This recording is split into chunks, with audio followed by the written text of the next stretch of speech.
Broadcasting from the business capital of the world, this is the Podcast Business News Network.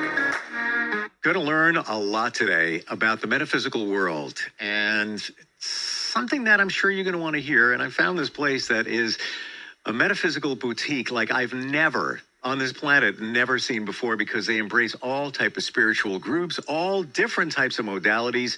It's called Enlightened Balance, and it's located in Crystal Lake, Illinois. Kim Malone is the owner, and she's with us. Hey, Kim, how you doing? Good morning. I am happy to be here. Oh, good to have you back. And I truly mean that when I say that I've never seen a store, a location, even individuals offering as much as what you offer. It is seriously mind-blowing when you go to your website at enlightenedbalance.com to see all the stuff you offer, right from the gift shop. You have an amazing rock shop, artisan market, and just the metaphysical stuff that you offer for the mind, body, spirit, and soul is amazing. Did it all start that way, or did you start as just a small boutique with some crystals and then it kind of grew from there? You know, it's funny. When I first started, it was really important to me to not have anything in my store that I could not speak on as an expert. It's my biggest pet peeve with going to places. They sell a bunch of stuff. Nobody knows anything about the stuff they're selling. So when I first started, to be honest with you, I had much, much less than I do now. It organically grew as my own gifts grew, as my own knowledge grew. And yes, so in the beginning, I had a couple of crystals. Now we probably have 200 to 300 varieties. In the beginning, I had a couple of artists. Now there's 80 artists. Before we did a psychic fair every weekend. Now we have an entire team here 7 days a week. So yes, it's just kind of manifested with some hard work and good intention, I guess. I have an idea of how that happened. It was your energy that is so good, and you put it out there, and it all gravitated to you. All these people, all these practitioners, your team, firmly believe that. Really do, Kim? I do too. Yeah. Can we go through some of the things you offer and maybe go a little deep into them? Because I have to also believe that a lot of people don't know what some of those things are. Sure, absolutely. Cord cutting. Heard a lot about it. I've never done it. I know there's different ways to do it, but tell us more about that. Sure. So we offer cord cutting in a couple of different varieties based on what the client has a comfort level for. So we do a lot of our cord cutting as a lay down session, kind of similar to Reiki in that you are fully dressed and you're laying down, but you're not like nude like a massage or anything of that nature. The practitioners that do cord cutting in my store are also mediums. So they're well versed in both the healing arts of energy and also are, very divinely gifted. So often people will have reoccurring patterns they're trying to stop, reoccurring decisions that they keep making, reoccurring choices in partners that they keep making. Sometimes it's even karmic past stuff that they're carrying from family lineage that, they perceive they're having bad luck or whatever it is. So the practitioner kind of works with them on a more intense level, cutting the cords of things that don't serve you, quite frankly, whether that be emotional cords, physical, energetic cords that you've corded yourself to. It could be addictive things. It could be, like I said, just bad choice things that you keep doing and you can't change. So a group of my practitioners do it as a lay down session. But for some clients, they just don't feel comfortable in that kind of a lay down thing. So I also have practitioners that will do it seated, and they kind of do it in a different way, kind of more for the people that are into earth magic, I would say, but where there's a series of red cords and candles where they assign candles as different people or different attributes that you're trying to stop, and do a kind of a candle burning situation to where to cut the cord so that there's actual a physical thing to look at as you're kind of cutting the cord. So it can be done in a couple of ways. Each of my practitioners, I kind of give them license to do, give their gifts in the way that they, give them. So that's kind of what cord cutting is all about. But really the benefit of it is to kind of shift things and change things in your life that aren't serving you. Interesting, because myself and many of us look at cord cutting as a a cut to relationships. We just want to, sever that relationship. But you just brought up something, Kim, that it's also things that you're connected to, like maybe bad habits or things like that you're trying to cut the cord to. I never realized that that's also part of it. Yeah, a lot of times people will find that, they, again, this is kind of a terrible example, but you pick the same kind of woman, you pick the same kind of man, and you know better, and you end up in it, and it ends up the same as it did with the last partner, Yep. And you know that you're drawn to a certain type, perhaps, or so a lot of times people are doing that, maybe not to a specific person, although we do get that too. People are divorced or whatever, and they kind of want to have a full emotional disconnect, I should say, from the person. But a lot of times it is other things, we react in the same way when we're angry. We, do this, we do that, and we know it's not healthy for us. We know it's a bad way of handling things, and we're trying to shift those things, because ultimately, at least in my store, our goal is to kind of help people be the best version of themselves, whatever that is, whatever you're working on. We try to have something to help people, achieve those things. Interesting. I'm learning a lot already, Kim. Really am. Yeah. You go deep here. You really know your stuff. Let's look into a channeling session. Now, I have an idea what that might be, but not 100% sure. So I know we talked about this a bit last week, but in my store, I have a section for everybody. I mean, I sell traditional Catholic rosaries that are from the diocese here. I have herbs for people doing earth magic here. So a lot of our clients might be traditionally religious, and they really don't know how they feel about a metaphysical approach to things. So I have some practitioners that don't use any tool, if you will, in their sessions. They just channel the information. And oddly, for some clients, they have attached, that a tarot deck, an oracle deck is, something horrible in their traditional religion. But they still are interested in what we do. So we have found that by having some offerings that kind of excluded any type of card, it allowed people who were often more traditionally religious to enjoy a session and not feel, I hate to say, guilty about enjoying it. But generally, the channelers are channeling. Most of my channelers are mediums, so they're connecting with, people that have transitioned or angels, guides, that type of thing, ancestral stuff. But for some people, the cards have a kind of a negative connection, I guess, from media. Who knows? But so when you're channeling those who have crossed over to the other side, whoever that may be. It could be a spirit that you're unaware of, maybe a relative that you might be unaware of, or maybe you might be, and you can get meetings or messages from those channeling sessions. Correct. So my people that channel in my store are all mediums, the ones that do. Yeah, so exactly. So they might be in a trance-like state. They might just have their eyes open. They might have their eyes closed. But when they're attempting to connect with whatever they're connecting, whether that be a loved one, an angel, a pet, we do animal communication as well. It allows them to kind of make the connection in a way, I guess, for the client that, is scared of the cards. I hate to say there's not a reason for anybody to be scared, but a lot of times people just prefer the channeling. Some people perceive the cards as being like a tool, too much of a tool, but spirit is really speaking through the practitioner regardless. But that's what channeling is about. So when we talk about the cards, is that a tarot card reading or an oracle card reading? Is that kind of the same thing? Well, a tarot deck is a traditional Rider-Waite deck. If you took a tarot class anywhere in the world, it's taught off of the traditional Rider-Waite deck. And then from there, a million artists, a million practitioners have made stylized versions. So in a tarot deck, there's always very specific cards. But what's interesting about a tarot deck is the image on the card really doesn't depict the meaning. You have to know that, 3... pentacles and this means this, where in an oracle deck, a new person can pick up an oracle deck as long as they are connected to the artwork on the cards themselves, and they can kind of answer their own questions. As an example, the love card will look like love. The chaos card will look like chaos. The image on the card will very clearly depict the meaning of the card. So once you find artwork in a deck that resonates with you, you can then get a deck and say, oh, what's going on with me? What's going on with them? What was going on yesterday? What's going to happen next week?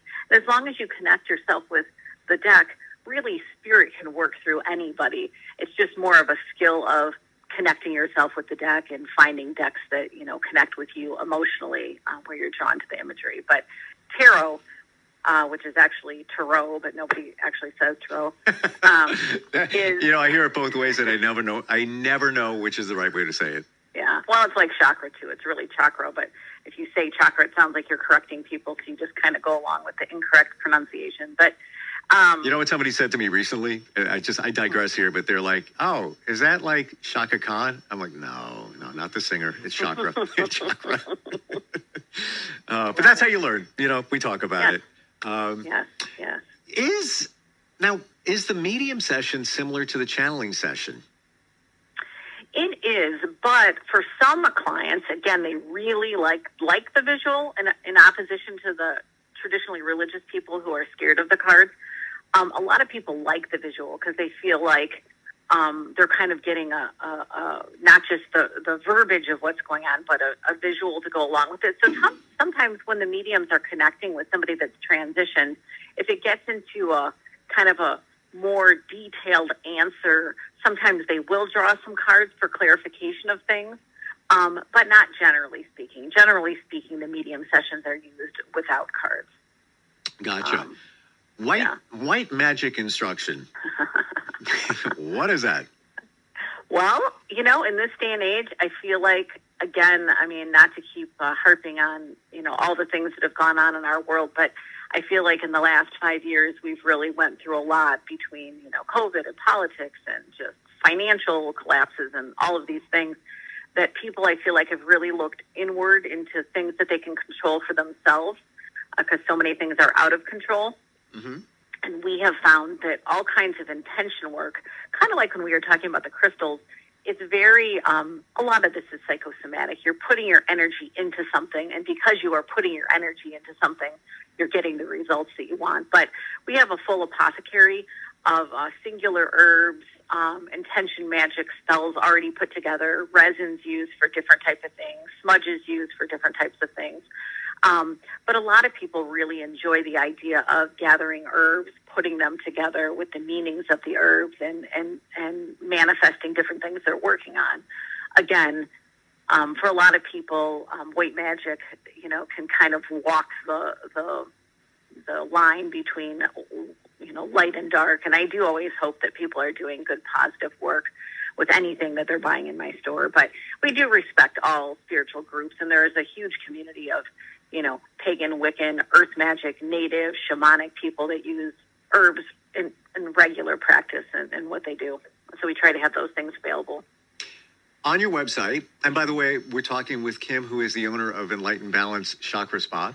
EnlightenedBalance.com is the website. Didn't know you did this. Animal communication. Yes. So many people are either trying to take a naughty pet that is living and figure out what's going on in their head to kind of get them trained better or to quit misbehaving or whatever it may be. And other people are just terribly missing a pet that is transitioned. So in both cases, we do both types of animal communication sessions.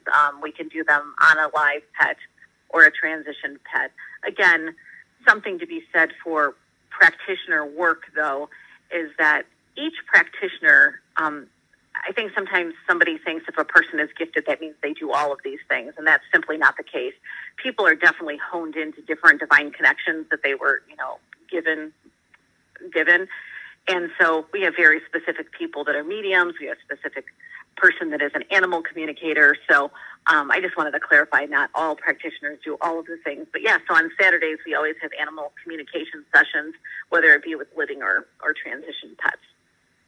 And with the animal communication, do you also do Reiki or chakra balancing on animals? We do. We don't have a huge call for it, except for the pets that we get to know well over time, that come in here kind of regularly.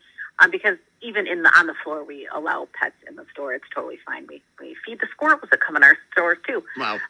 But there it is. They're just like everybody else, drawn to the good energy. Yes. And but yes, we can do we do Reiki on animals, and you'd be really surprised. A lot of people will even, because we do certification classes here too for practitioners, but even a lot of people will get just their Reiki 1 certification, not with intention to go all the way through to be a Reiki master, but just to have the skill set. And it is very interesting at home if you do Reiki on your pet will like literally lay flatter than you can think that their body would allow them to lay. And they can feel the energy, and they're sometimes the very best judge because, they're not understanding our words. So what we tell them, is not part of the mix. And it's just strictly what they're feeling. Wow. Learning a lot. I had no idea. Gotta ask you, baby readings, spirit baby. What kind of reading is that? So that's a little tricky one. So often you have women who have not yet had a child trying to figure out when they finally do have a child, meaning they're not even pregnant at this point, what type of, the belief is that there are souls out there just waiting to be matched up with parents. So a spirit baby reading is one of two things. They are two. We're not open yet until 10. I'm sorry. They are meant. Sorry, somebody just walked in my store and I was shooing them away. I apologize. No worries. You're not officially open? Is that it right now? No, yeah, we're not even open for another hour. But I should have locked the door. But I apologize. But the spirit baby, so often people are trying to connect with energies of future children that they will have. But often, as sad as this is, often women in their prior, when they were younger, either had miscarriages or abortions. And they're trying to kind of even up morally with that relationship and feeling bad about that and kind of healing from that type of trauma. So I see clients getting that service in both of those situations, either trying to identify if and when they will have a child or trying to come to terms with some decision or something that has happened to them in the past regarding a child. Wow. Yeah. And you know what? That can be closure too at the same time. Correct. Yeah. A lot of healing. We got a question. We're going to take a very short break and come on back in just a moment. EnlightenedBalance.com is the website for the shop that's located in Crystal Lake, Illinois. Want to reach out to us? Got something to say? Instant feedback, steve@gmail.com. Hang on. And we are back. We're talking about all the great services that they have at the Enlightened Balance Chakra Spa in Crystal Lake, Illinois. So many different services. Kim is the owner. She's with us today. And we've got Brianna checking in from Bangor, Maine. And we were talking about cord cutting before and how you can sever relationships or challenges in your life. Just move past them. We're not talking about cutting your cable TV service, not that kind of cord cutting. Just want to make that clarification there. But Brianna says, thank you for today's talk. When cord cutting, is a cord physically cut during the session? So yes, when I was talking about like the candle method, even the lay down method, they will assign candles to represent different people in the mix, whether we're talking about people or habits or things, kind of as a placebo for each. And yes, they tie a red string between the different items. And then by the end of the session, the candle is physically cut. But to clarify, I'm curious if perhaps what her question is inferring is sometimes people want to cut a person, like you were talking earlier about a relationship. They want to be done with it, but they don't necessarily perhaps want to cut the person completely out of their life. They just want to cut perhaps the romantic connection or the negative dynamic or whatever. So the practitioner can tailor that. If you want the situation to still be in your life, but just a different dynamic than how it is currently, you can cut cords for that. Sometimes people are scared that they're going to completely remove the person from their life. And I'm guessing maybe that's what that gal is asking. But in both situations, there is a physical cord that they use as a stand-in for the severing of the split. But there is also scenarios where people want the connection to be cut, but not completely, I guess, if that makes sense. Yeah. So if let's say you want to be done with somebody. Now, doesn't mean that they're going to be completely out of your life. You may get a text about something. Okay. Maybe it's a relationship. Maybe you had kids together and you just don't want to deal with this person anymore. But because of the kid connection, that I guess those are chords right there, that you're going to be connected to that person, but you don't want their energy. You don't want the emotion that's connected to it. If you cut that cord, and I'm talking like fully cut that cord, it doesn't mean that they're going to vaporize and go away. Correct. And I think that's kind of a misnomer. And people are always scared that, they're not wanting, the father of their children to disappear off the face of the earth. They just don't want to be hurt by the separation or the divorce. They want to get through the healing process, but they don't necessarily want the person, gone. This isn't like a voodoo doll.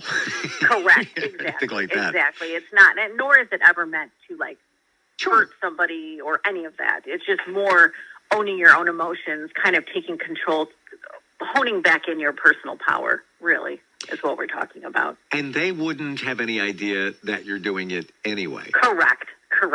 Yeah. Correct. But it is amazing, the feedback. People will be kind enough to come back and, send us letters, stories, cards, call us, tell us, email us, whatever, with the results of things and things that they, had been struggling with for long periods of time, that finally they've been able to kind of, fix to the point that they're living a happier life themselves and are kind of working through the healing process. Since it's resonating, and we got somebody that Brianna reached out, and I'm sure others are thinking about it. What's the time frame? Everybody's different. Every situation is different in a cord cutting. Based on your experience or things that people have told you, is there somebody come back a week later and say, "Oh my gosh, I feel so much better"? Yeah. So the session itself generally lasts about an hour and 15 minutes, approximately. But yeah, so sometimes people have really immediate results. I mean, I've had people that thought that during the session that they're like, I don't know how I feel about that. And then the next day we'll come back and say, oh my gosh, you're never going to believe this. This happened after I left, Right. But sometimes it is a slower process. Sometimes you have to focus your own energy.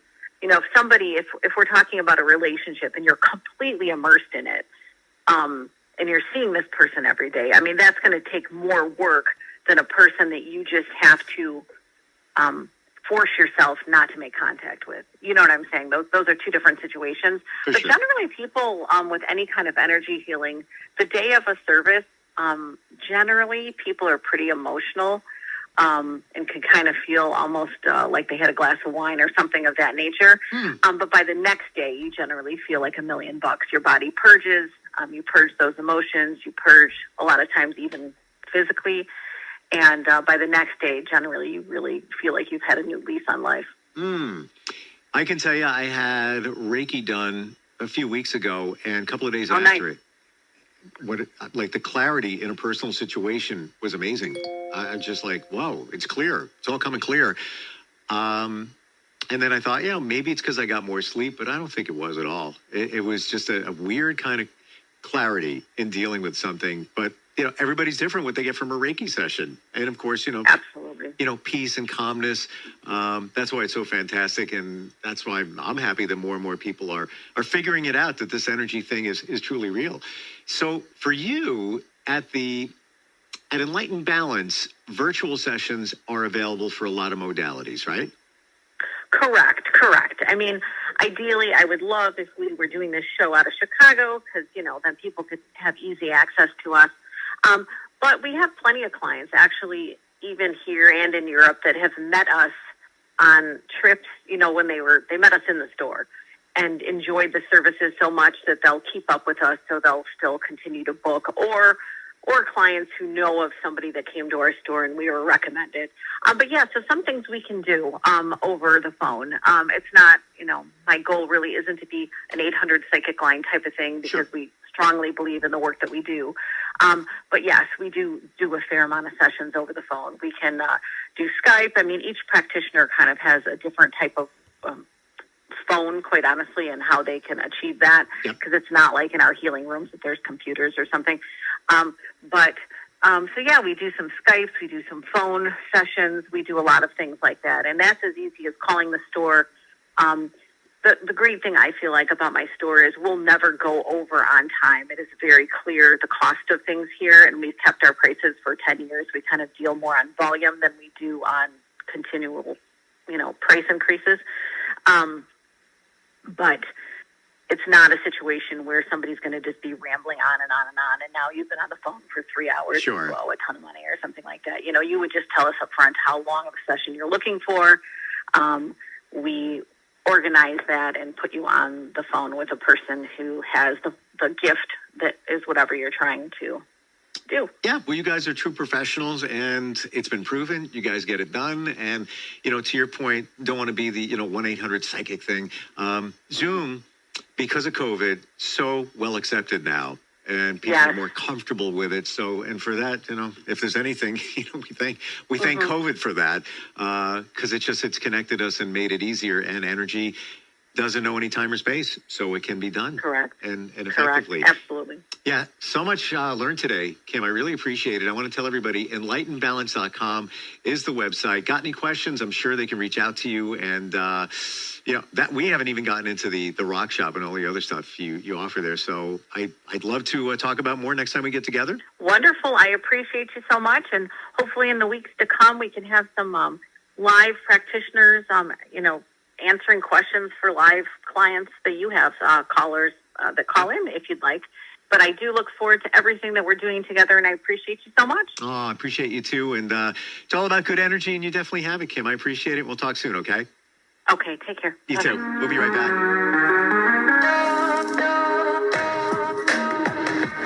Broadcasting from the business capital of the world, this is the Podcast Business News Network.